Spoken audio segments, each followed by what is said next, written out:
Dans cette vidéo, on va aborder la notion d'énergie potentielle électrostatique. On va démontrer son expression. Alors on va déjà démontrer que la force associée au champ électrostatique est une force conservative, donc elle dérive d'une énergie potentielle. On va déterminer l'expression de cette énergie potentielle et on va l'appliquer un extrait de centrale TSI sur une séparation isotopique entre l'uranium 235 et l'uranium 238 pour faire de l'enrichissement. Donc voilà le plan de cette vidéo, et donc on passe tout de suite à la démonstration de l'expression de l'énergie potentielle électrostatique. Nous savons que quand nous mettons une charge Q dans un champ électrique extérieur, elle ressent la force F égale QE de la part du champ électrique.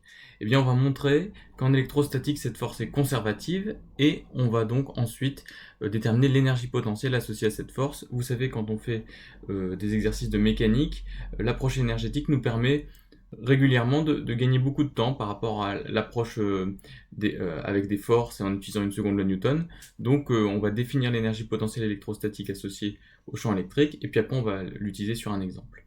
Alors d'abord, montrons que la force créée par le champ électrique est conservative. Alors, pour démontrer qu'une force est conservative, il faut s'intéresser à son travail sur un chemin entre deux points A et B. Donc on imagine une charge Q qui se déplace d'un point A vers un point B, donc dans ce sens-là, et on va chercher le travail de la force F sur le chemin AB. Alors le travail de la force F, c'est l'énergie que va apporter la force F à la charge Q lors de son chemin. Alors cette énergie peut être positive, ça veut dire qu'en fait la force F aide au mouvement de la charge Q, elle est motrice, ou ce travail entre A et B peut être négatif, ça veut dire qu'à ce moment-là la force F freine le mouvement. Et donc ça c'est ce qu'on va voir. Alors, c'est délicat dans le cas général de calculer un travail, donc ce qu'on va faire, c'est qu'on va d'abord s'intéresser entre deux instants très proches du chemin, et vous voyez, entre deux instants très proches, la trajectoire peut être associée à une droite, et on peut appeler dl le vecteur déplacement élémentaire entre deux endroits infiniment proches de la trajectoire. Et l'avantage, c'est que sur un segment sur une portion de droite infinitésimale, on peut calculer le travail beaucoup plus facilement. Alors on l'appelle delta W, c'est un tout petit travail, c'est un travail élémentaire puisque c'est entre deux endroits très proches, et il se calcule comme F scalaire, on va mettre DL ici, F scalaire DL, donc la force scalaire le vecteur de déplacement élémentaire. Et donc le travail total de AB, c'est ni plus ni moins que la somme entre l'instant de départ et le point de départ et le point d'arrivée des petits travaux successifs de la force sur chaque petit déplacement dl, et donc c'est l'intégrale de A à B de F scalaire dl. Donc ça c'est une révision de mécanique de première année sur la définition du travail, et eh bien c'est pas n'importe quelle force, ici F c'est Q fois E, c'est la force électrostatique, donc on va remplacer, ça fait Q, alors Q c'est une constante donc je peux la sortir de l'intégrale, c'est la charge de la particule, elle ne varie pas au cours du temps, et somme des E scalaires dl. Et là, si vous vous souvenez bien, E scalaire dl, ça doit vous faire penser à moins la variation élémentaire de potentiel entre deux points infiniment proches, puisqu'on avait dv égale moins E scalaire dl. Ça, c'est dû au fait que E, c'est moins le gradient de V. Et donc, ça va nous permettre de, alors en sortant le moins Q, intégrale de A à B de dv, et ça, c'est Q, c'est moins Q facteur de VB moins VA, ou QV au point A, moins V au point B. D'accord ? J'ai juste développé le moins. On s'aperçoit d'une chose, on s'aperçoit que ce travail, donc ça le travail de W de A à B de F, ne dépend que de la charge qu'on est en train d'étudier, et puis du potentiel au point d'arrivée, et du potentiel au point de départ. Donc elle dépend que du potentiel ici et du potentiel ici, et bien sûr de la charge qu'on utilise. Elle ne dépend pas du tout du chemin fait par la charge aurait fait ce chemin-là, on aurait trouvé le même résultat, ou ce chemin ici, on aurait trouvé exactement le même résultat. Et donc ça, on l'écrit, le travail de la force F entre A et B ne dépend pas du chemin suivi par la charge. Et bien ça, c'est la définition d'une force conservative. F est conservative. Et si elle est conservative, l'intérêt, c'est qu'on va pouvoir lui associer une énergie potentielle. Alors, comment on fait? Alors, on pourrait le faire très rapidement à partir de ce qu'on vient de faire, mais j'ai envie de faire la démonstration générale. Dans le cas où on ne vous demande pas de montrer que la force est conservative, si on vous demande juste déterminons l'énergie potentielle, comme ça c'est une démonstration qu'on peut reprendre dès le début, même si on n'a pas fait la démonstration précédente. Donc là, on va dire que ça c'est montrons que F est conservative, ça c'est la démonstration pour le faire. Et maintenant, déterminons l'énergie potentielle. Donc, on sait que, par définition, la petite variation d'énergie potentielle entre deux points très proches, c'est l'opposé du travail de la force qu'on est en train d'étudier, le travail élémentaire de la force, c'est-à-dire moins, ici, F scalaire delta L, dl, autrement dit, moins Q, E scalaire dl, ou encore une fois, ou QdV, puisque dV c'est moins E scalaire dl. Et dans ce cas-là, on va trouver un résultat immédiat, dEP sur dV égale Q, Q qui est une constante, donc je peux calculer une primitive, puisque en fait en écrivant ça, je dis que la dérivée de l'énergie potentielle par rapport au potentiel, c'est Q. Et comme Q est une constante, j'en déduis que EP c'est Q fois V, plus une constante d'intégration, mais comme toutes les énergies potentielles sont définies à une constante près, je peux décider de la choisir nulle. Et donc, l'énergie potentielle électrostatique, EP électrostatique, donc l'énergie potentielle associée à la force électrostatique, égale QV. Voici l'expression de l'énergie potentielle électrostatique. Au passage, on retrouve bien ici le travail de la force électrostatique entre A et B, c'était QVA moins QVB, c'est-à-dire EP initial, EP en A, moins EP en B, et qui est bien égal à moins la variation d'énergie potentielle entre l'état initial et l'état final. Ça, c'est le résultat classique, un W égale moins delta EP, c'est la version macroscopique associée à DEP égale moins delta W. Donc je peux aussi écrire EW de AB de F égale moins delta EP. Donc le delta c'est au sens variation, finalement initiale, donc B moins A, ici puisqu'on part du point A et on arrive au point B. Donc tout ça pour dire que quand on a fait la première démonstration, et cette démonstration là qui avait pour but de montrer que la force était conservative, et bien on aurait pu rapidement trouver l'expression de l'énergie potentielle en utilisant que WAP c'est moins delta EP, on n'était pas obligé de refaire cette démonstration-là, mais l'intérêt de cette deuxième démonstration, je vous l'ai dit, c'est qu'elle permet de trouver rapidement EP si on ne nous demande pas au préalable de montrer que la force est conservative. Donc voilà pour cette démonstration. On va donc écrire la conclusion de cette démonstration dans l'encadré. L'énergie potentielle électrostatique d'une charge placée dans un potentiel électrique V, c'est Q fois V. Bien sûr défini à une constante près. Alors on va appliquer tout de suite ça dans un exemple, donc un court extrait d'un sujet de centrale TSI 2012 qui s'intéresse à la séparation isotopique de l'uranium.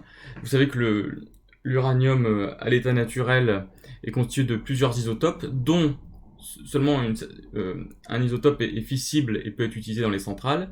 Et le but de l'étape d'enrichissement de l'uranium, c'est d'augmenter la quantité d'isotopes, la proportion d'isotopes fissibles dans le mélange d'uranium, et donc il faut être capable en fait un petit peu de trier les différents isotopes de l'uranium. Mais souvenez-vous, des isotopes d'un élément ont le même cortège électronique, et donc ils ont grosso modo les mêmes propriétés chimiques, et donc on ne peut pas le faire, on ne peut pas séparer différents isotopes et donc récupérer ceux qui sont fissibles par des manières chimiques simplement. Donc il faut essayer d'utiliser des outils plutôt physiques, puisque deux isotopes ont une masse différente, puisque leur noyau, il y a un isotope qui a plus de neutrons que l'autre, donc le noyau est un petit peu plus lourd, et donc par des méthodes physiques, on va réussir à séparer des isotopes. Alors il y a des méthodes de centrifugation, on va tourner très vite des échantillons, et là on va plutôt voir une méthode par séparation de champs magnétiques. Donc je vous explique rapidement l'idée. C'est que, alors on va voir ce qu'on fait ici. Ici on va accélérer les isotopes. Et puis ici, on va les faire tourner, et on peut montrer qu'en fait, selon leur masse, eh bien, ils ne vont pas arriver exactement au même endroit. Donc on avait ici des isotopes mélangés, et puis ici, on va avoir deux tâches d'isotopes selon leur masse, et donc selon qu'on récolte à un endroit ou à un autre, on va avoir une proportion plus grande d'un isotope ou l'autre. Donc ici, des isotopes mélangés, et ici des isotopes séparés selon leur masse, puisque le rayon de courbure de leur trajectoire dans le champ magnétique va être différent selon leur masse. Ça, c'est des choses que vous avez démontrées en première année. Alors on va pas trop s'intéresser à la chambre de déviation ici, puisqu'elle fait appel au champ magnétique, et c'est pas l'objet de ce cours. On va déjà s'intéresser à ce qui se passe dans la chambre d'accélération. Alors, première chose que vous devez vous dire, c'est que je vous parle de l'uranium, donc l'uranium 235 et l'uranium 238. C'est le 235 qui est fissible, et il faut qu'on arrive à des échantillons dans lesquels il y a au moins 4% d'uranium 235, c'est ça l'enrichissement. Ces uraniums, ce sont des particules non chargées. Donc la force, donc leur charge c'est Q égale 0. Donc la force qu'ils ressentent de la part du champ électrique, c'est F égale 0, Q fois E égale 0. Donc si ici on met un champ électrique pour accélérer les particules, mais que de toute façon ce sont des atomes d'uranium 235 et d'uranium 238, ils vont ressentir une force nulle, et il ne va rien se passer. C'est pourquoi on a besoin ici, au départ, d'une chambre d'ionisation, qui va permettre d'arracher des électrons, et d'avoir ici des ions U+, alors 235 ou 238, mais vous voyez, on forme des ions U+, dans la chambre d'ionisation, de telle manière à ce que ces ions possèdent cette fois-ci une charge. Donc si maintenant c'est du U+ 235 ou du U+ 238, eh bien, il possède une charge Q égale plus E, la charge élémentaire, et donc à ce moment-là, il ressentent une force F égale E fois E, QE avec Q égale E, de la part du champ électrique, et ils vont pouvoir être accélérés. Alors, pour créer ce champ électrique, on impose une différence de potentiel. On va imposer une différence de potentiel entre une électrode ici et une électrode ici. Donc il faut imaginer que ces électrodes elles peuvent être un peu perforées pour laisser passer les ions. Donc les ions peuvent les traverser, mais on va imposer une différence de potentiel. Donc on va avoir un potentiel VG1 ici, un potentiel VG2. Cette différence de potentiel va générer un champ électrique. Et pour accélérer les ions. Et la première question qu'on nous pose, c'est quel doit être le signe de cette différence de potentiel pour que les ions soient accélérés entre O1 et O2. Donc autrement dit, on a des ions U+ ici. Est-ce que je dois avoir VG1 supérieur à VG2 ou VG1 inférieur à VG2 pour que les ions soient accélérés? Alors là, il faut réfléchir d'un point de vue physique. Et justement, la première chose qu'on va dire, c'est la force. La force que ressentent les ions, elle doit être orientée vers la droite. Si on veut qu'ils soient accélérés pour arriver dans la chambre, qu'ils traversent la chambre d'accélération pour arriver dans... Ils doivent traverser la chambre d'accélération pour arriver dans la chambre de déviation. Donc cette force doit être orientée vers la droite.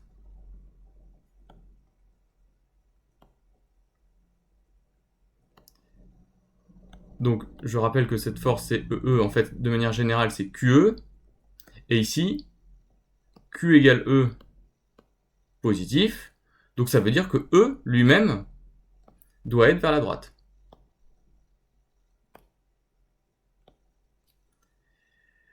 Donc je récapitule, on doit avoir une force comme ça, et comme les particules étudiées sont des particules de charge positive, le champ électrique doit aussi être dans ce sens-là. Si on travaille avec des électrons, le champ électrique devrait être dans l'autre sens, puisque l'électron a une charge négative, donc F serait égal à moins la charge élémentaire E fois E, dans ce cas-là, E devrait être dans le sens opposé de la force. Mais nous, là, on a l'expression du champ électrique, on nous demande le signe de la différence de potentiel. Alors il faut relier le champ électrique au potentiel, et bien on sait qu'en électrostatique, E égale moins gradient de V, et on sait qu'une interprétation physique de cette expression, ça veut dire que E descend les potentiels. C'est-à-dire qu'il va des potentiels les plus élevés vers les potentiels les plus faibles.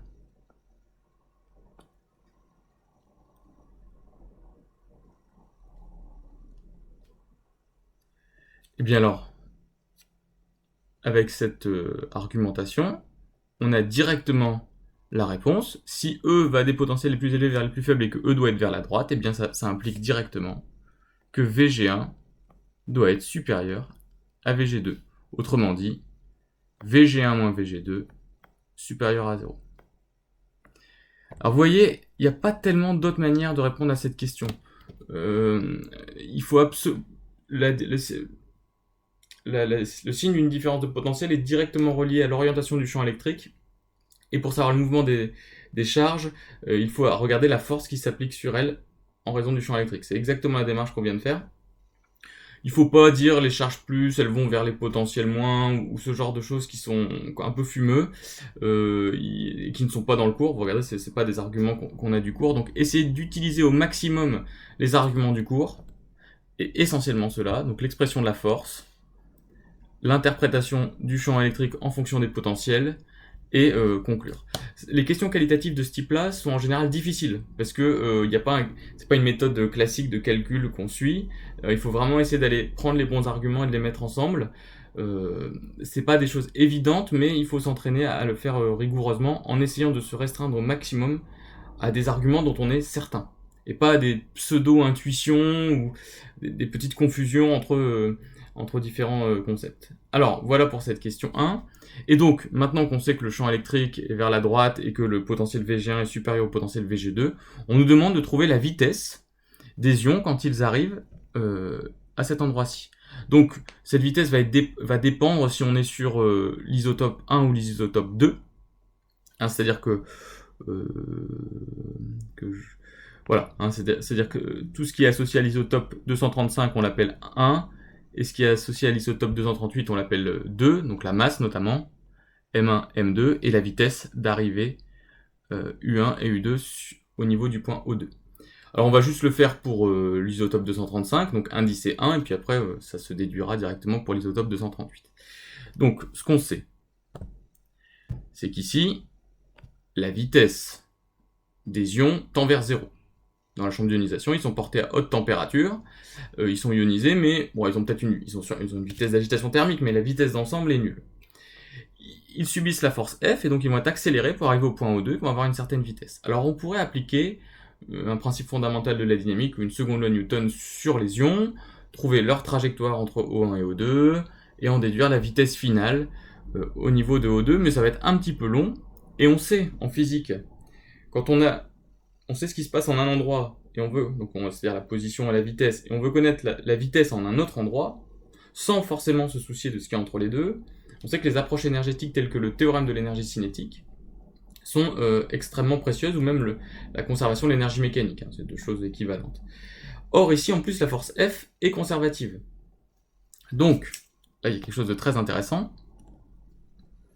De O1 à O2, bien sûr, quand on travaille avec des particules, on néglige toujours l'interaction gravitationnelle.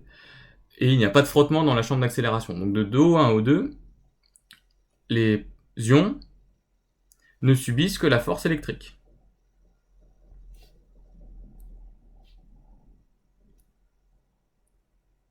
Qui est conservative. Ça, on vient de le démontrer dans le paragraphe précédent. Et donc, en vertu, donc on est en référentiel galiléen ici, hein. Donc on est dans le référentiel terrestre galiléen, on a conservation de l'énergie mécanique.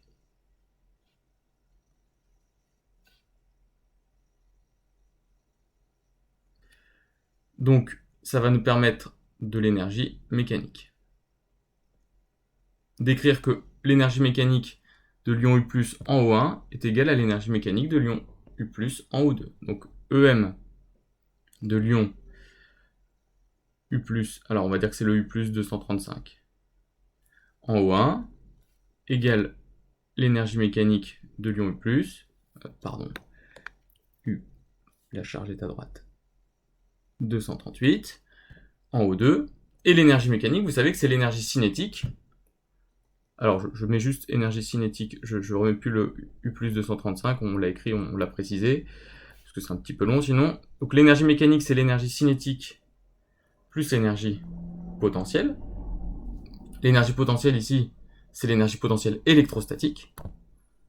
Donc je mets juste électro ici pour bien dire que c'est pas l'énergie potentielle de pesanteur, hein, c'est l'énergie potentielle électrostatique. Et puis maintenant, il suffit d'exprimer chaque terme. Quand on était en O1, on a dit, en O1 c'est ici, hein, la vitesse des ions était nul. Donc l'énergie cinétique, ici, est égale à 0, puisqu'on a une vitesse initiale nulle en O1. En O2, l'énergie cinétique, c'est 1,5. Donc là, je suis en train de regarder l'ion U235, donc sa masse, c'est M1. Et sa vitesse, c'est celle qu'on cherche, c'est U1 carré. Et bien, il nous reste maintenant à remplacer les énergies potentielles par leur expression. Et bien, on sait qu'elle valent Q, donc ici, la charge des ions, c'est E, fois V. Et bien, V en O2, c'est le potentiel VG2. Si on regarde bien, voilà, le potentiel ici, hein, c'est le potentiel VG2. De la même manière, E en O1, c'est, enfin, l'énergie potentielle en O1, c'est EVG1. Et bien voilà, on a terminé. On peut trouver que U1, en isolant, c'est 2E VG1 moins VG2,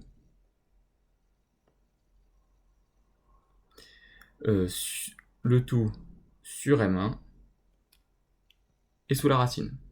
Voici l'expression de la vitesse de l'ion U1 de l'ion U235 plus en sortie, et de même pour U238 plus, on aura 2E, toujours la même différence de potentiel, mais soumis à la masse M2. Donc vous voyez déjà que les deux ions ne vont pas arriver à la même vitesse à la fin de la chambre d'accélération. Donc les deux ions 235 et 238 vont pas arriver à la même vitesse en O2, et puis en plus avec le champ B, ils vont pas subir le même rayon de courbure, donc c'est pour ça qu'on va pouvoir les séparer au niveau du collecteur ici. Bon, alors je reviens juste sur cette expression-là. Déjà, on retrouve que VG1 moins VG2 est positif, ce qu'on avait trouvé à la question 1, parce que forcément ce qui est sous la racine doit être positif, et on s'aperçoit que plus la masse de l'ion est importante, moins il ira vite en arrivée, ce qui est quelque chose de plutôt cohérent. Donc voici pour notre résultat. Et vous voyez en termes de calcul comment le fait d'utiliser une approche énergétique nous permet vraiment de gagner du temps par rapport à appliquer une seconde loi Newton.